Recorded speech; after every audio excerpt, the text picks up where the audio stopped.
JP here, the ExerGuys, M3. and we're here with another episode of the ExerGuys podcast.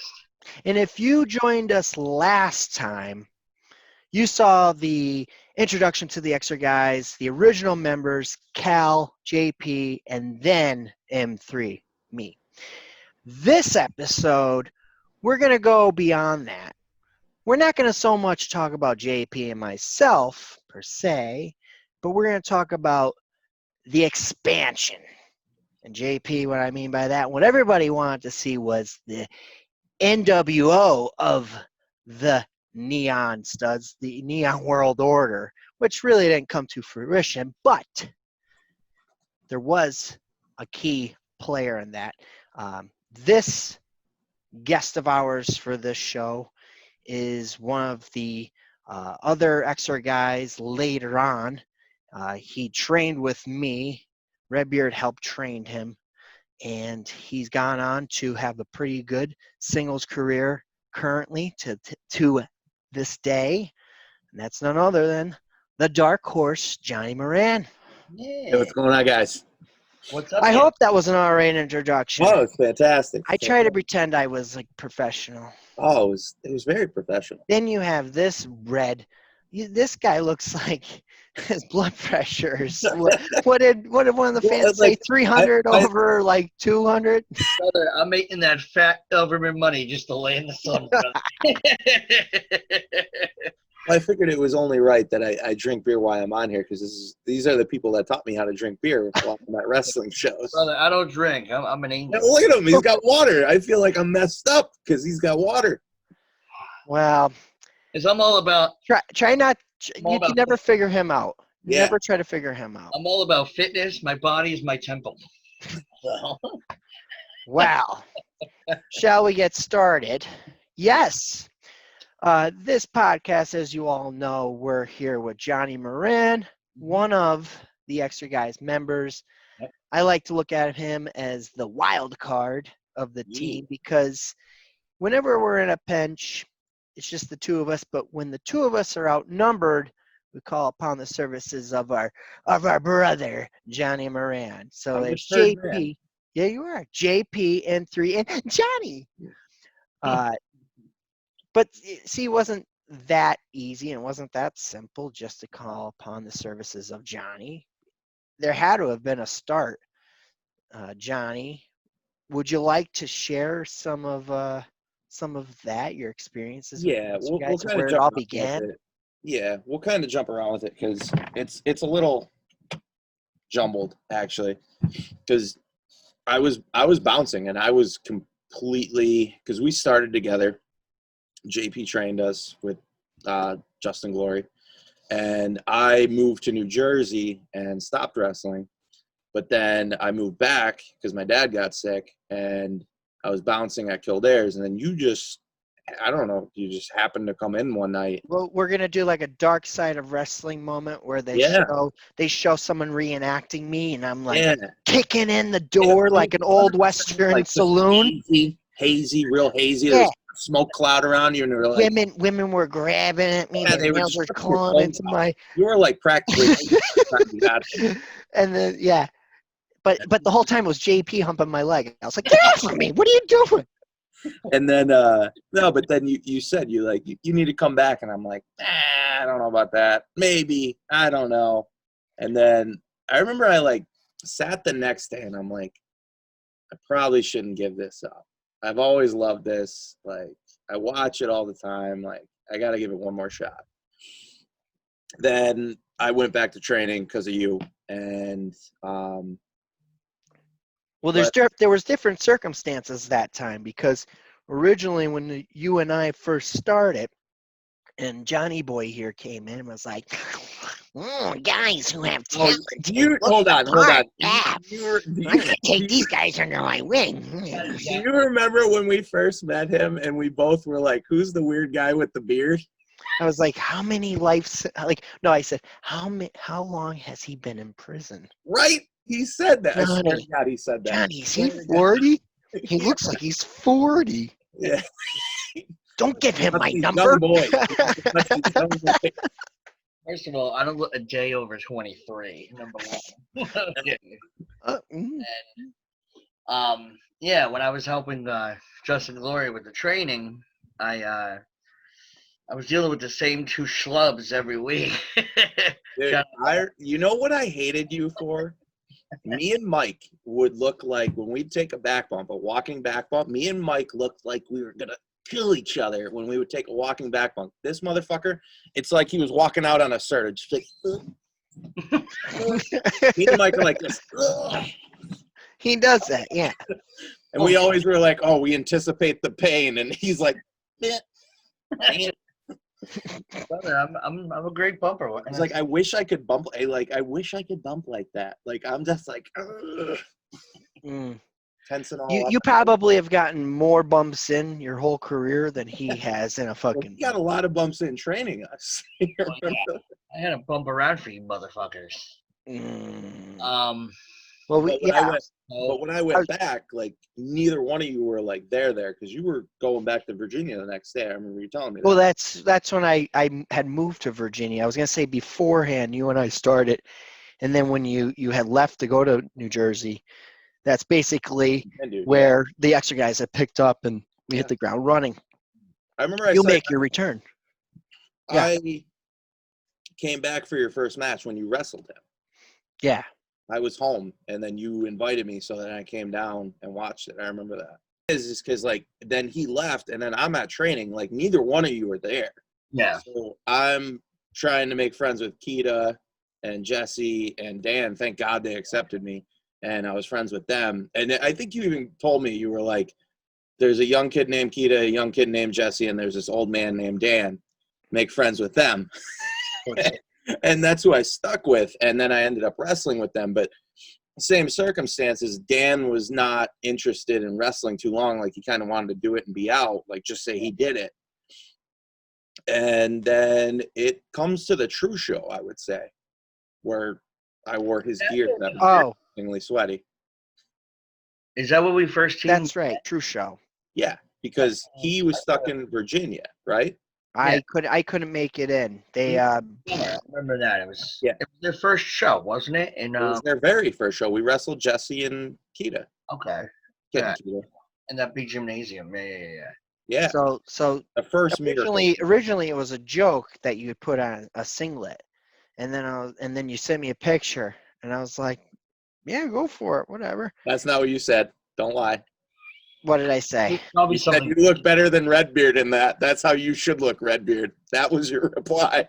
And he goes, fuck, Mike. That was his words. Well, yeah. I mean, I didn't think I had to say it. Listen, I mean, here now. I'm the power lifter of the team. I'm the power lifter. Yes, you are the power lifter. So, so big. So anyway, this is going off the rails. Quick. You look like you've been trying to squeeze out a turd for 2 days. So red. So, well, I've been saying it. I don't know if you can notice.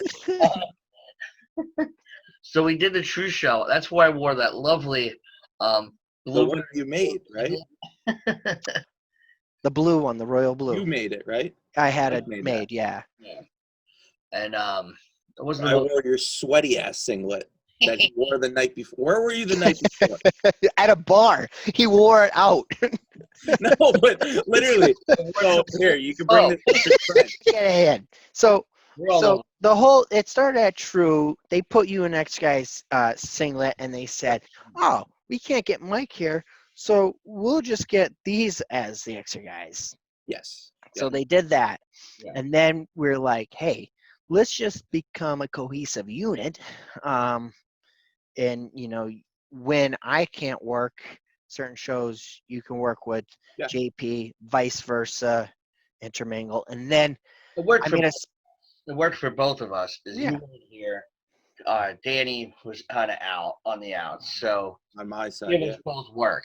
It was both something to do. Well, and like, not for nothing, but like, if it wasn't for you guys, I would like, teaming with Mike is one way. Teaming with you is another way. Teaming with Dan is a completely different way.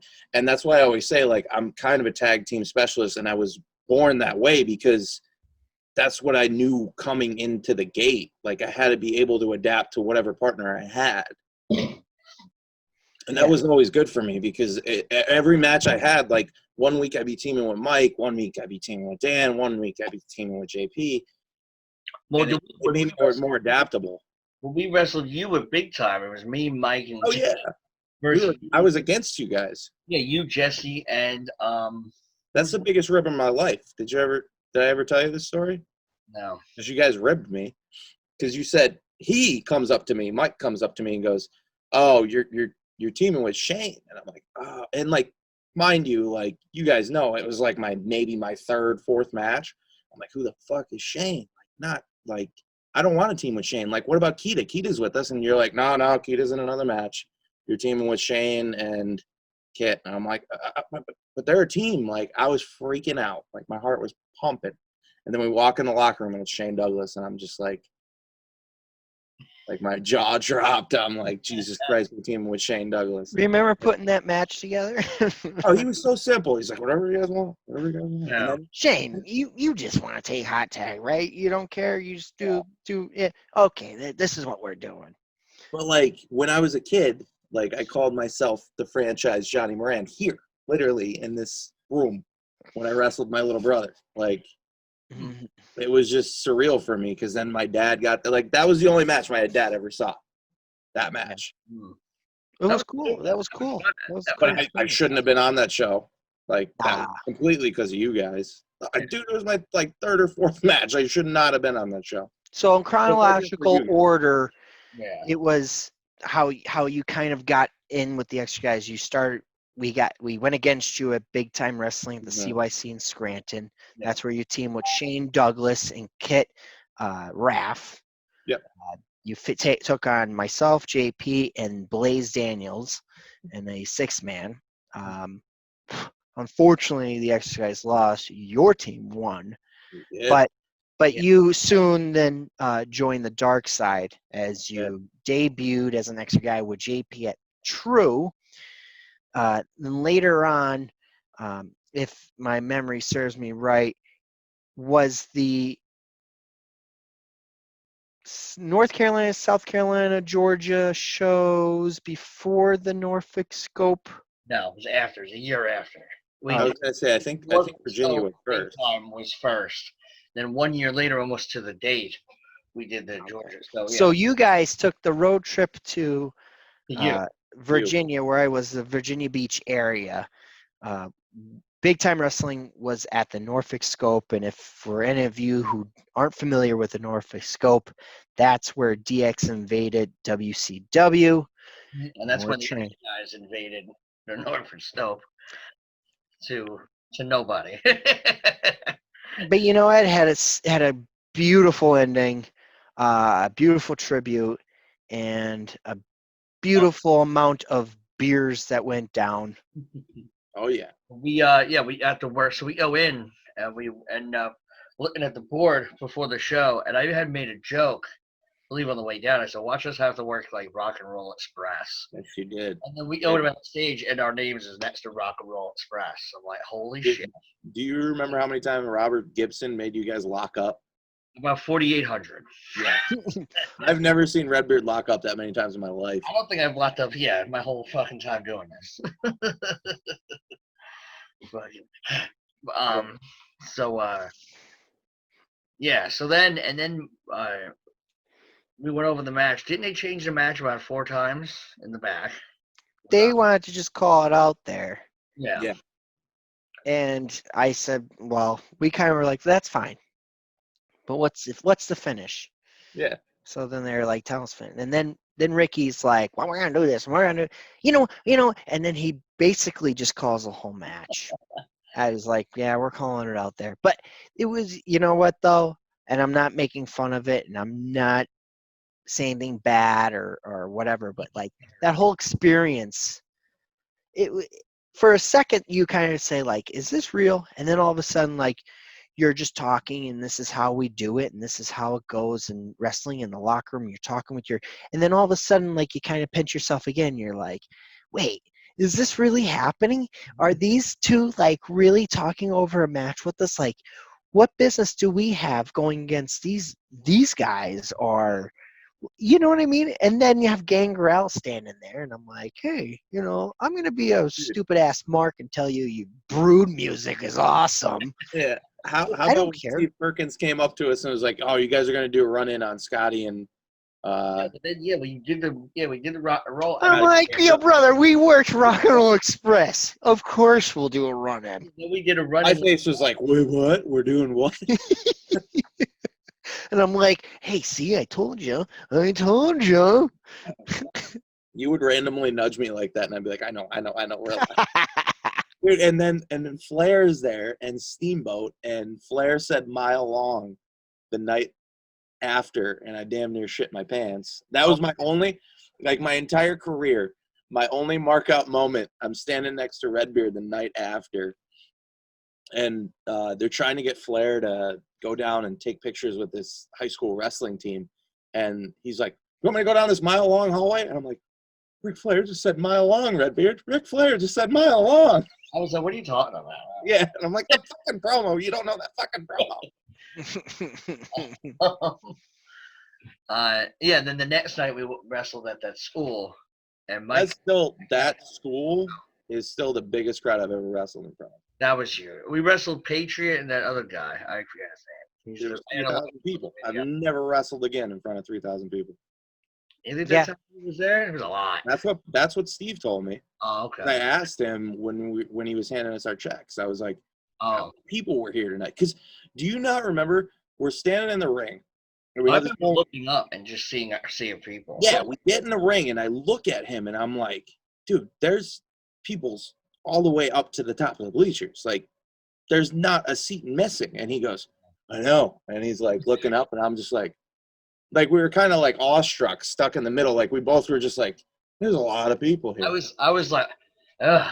So, what's how we hitting Denny's, brother? You know what? Honest to God, you would think nerves would be going crazy with all those people, but it's so much easier working a sea of people than like less 3 people. Right. When we worked HOH at the Mid Hudson, there was like 2,500, 3,000 people, and I had no nerves. It was weird, but yet sometimes I would have nerves wrestling in front of fucking 100 people. Well, every time I went into, I thought was a big moment for me, or an opportunity to psych myself up, and it almost seems so cocky, but I always thought, like, you know what? You're here. You're in this moment. You have this opportunity. How many others don't? You're here for a reason. Others aren't. Good point. I'm on the other side of the rail than you are. It's for a good goddamn reason. And it's kind of, I guess, to convince yourself, but I'm, as much as I could come off to anybody with a lot of confidence, I mean, I'll be the most modest person to you and be like, man, there's a lot of things I probably shouldn't have, had the opportunity of having, or the opportunities I got, but yeah. Then the end of that night too, we did the same spot with Gangrel's on each audio. We switched. Me and him switched. So you took the DDT, shit-faced DDT, I used to call it, Gangrel move, and I took the worm. So yeah, that was cool for me. I was like, hell yeah, I'm laying there, and he's doing the WORM, and I'm like, oh hell yeah. But Johnny, so how many months were you, like, tell us at that point in time when that show was happening that weekend? How long were you in this for? How long were you in this? Less than a year. Because, like, do you not remember the first night? Like, they put me against Caleb Conley, and I was honest with them. I'm like, I knew who Caleb Conley was. I was like, I'm really green. I'm like, do you really want to put me in there with Caleb Conley? And then Steve kind of got hot with us that I said that, and I'm just like, Steve, would you rather me go out there and shit through the whole match? It was good you were honest, but I still would have tried to do something, Yeah. I mean, I if I had the opportunity now, I'd work them. But either or, yeah. Well, you're your basics. I'm sure he would have probably, structured that match around, your capabilities. That's how I look at it. But I mean, it is what it is. It's don't regret it. Move Yeah. forward what you have. I mean, So, they still made a spot for me in the Rock and Roll Express match. So, Yeah. Yep. And then we still got to do at the end of the night with Scotty Tuati and Gangrel. and then you guys had the next night. The gymnasium. Yeah, we wrestled Patriot and some other like hillbilly guy. Yeah. So- Dude, I literally was just on a show with him. It was Hillbilly Larry. Okay. I literally just was on a show with him in Maine, Mm. and Did he he- was like, Did he recognize you? "Huh?" He He recognized came you? up to me and he goes, "Didn't you used to wear pink?" And I'm like, "I did. I was in a match with you." And he's like, "You had a buddy with a beard." And I'm like, "Yeah, that's it." If you're ever considering a gimmick change, I think a southern gimmick would be Hillbilly right up your Larry. alley. Hillbilly Is that what you're talking about? That's what you're talking about. Yeah. Mm-hmm. Him and his lucky horseshoe. Dude, he chopped Redbeard into the fucking 20th row. Redbeard has never been so mad in his life, and I'm on the corner just dying. Fucking I've never seen him get so mad, and he just starts getting out on Larry. dude. Yeah, we'll put the clip of that in. Yeah. He's like, what did he say to you in the back? He's like, I take it like I give it, brother. I take it like I give it. I guess that's a good excuse. Oh my God. Motherfucker. So, there you have it. Part 1 of the 2-part interview with our man, the third Extra guy, Johnny Moran. Stay tuned for part 2, which will be released in the near future. In the meantime, for all your Extra Guys needs, visit our social media, Facebook, Twitter, Teespring, YouTube, and Pro Wrestling Tees. Thank you guys again. Stay tuned for part 2. ExerGuys.